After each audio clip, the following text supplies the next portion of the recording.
Cynthia found the recipe box behind a loose brick in her grandmother's basement.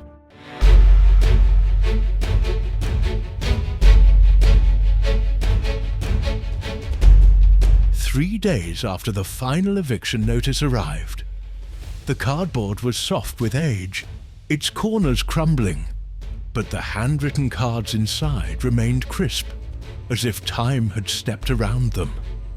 "For true love," read the first card she pulled, written in her grandmother's crooked scrawl. Cynthia almost put it back. Her grandmother had been the neighborhood witch after all. Not the kind that scared children, but the kind that made remedies and fixed problems for a price. The kind people whispered about, but still visited at midnight. The kind that died alone. But then Cynthia thought of James Morrison, with his tailored suits and quiet smile.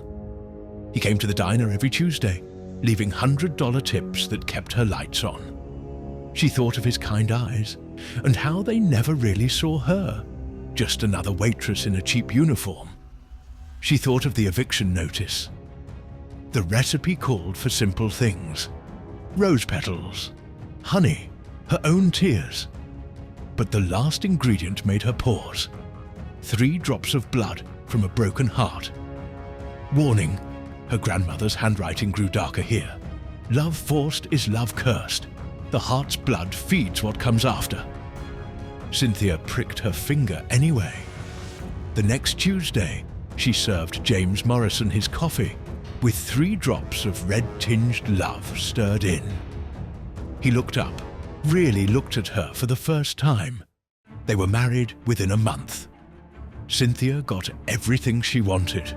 The mansion on the hill, the designer clothes, James's complete devotion. His eyes followed her everywhere now, burning with an intensity that never dimmed. He cancelled business trips to watch her sleep. He filled rooms with roses that smelled of copper. "You're all I think about," he whispered against her neck at night.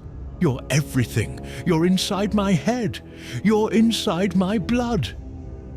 The mansion's walls grew damp with condensation that smelled like her grandmother's basement. The roses wilted but wouldn't die, their petals black and sticky. And James kept watching, his love growing hungrier, his eyes less human. Last night, Cynthia found him in the kitchen, writing her name in his own blood. "I had to get you out," he smiled, his teeth sharp in the darkness.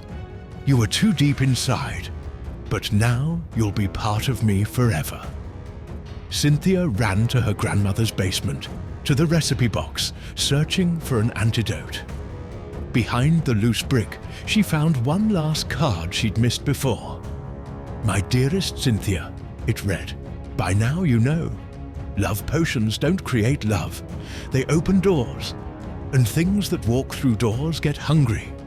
They feed and feed until nothing human remains. I'm sorry, my girl. Some doors don't close." In her mansion on the hill, Cynthia sits at her window, wearing designer clothes that smell of roses and blood. Her husband watches her with eternal, endless love, his shadow stretching wrong across their marble floors.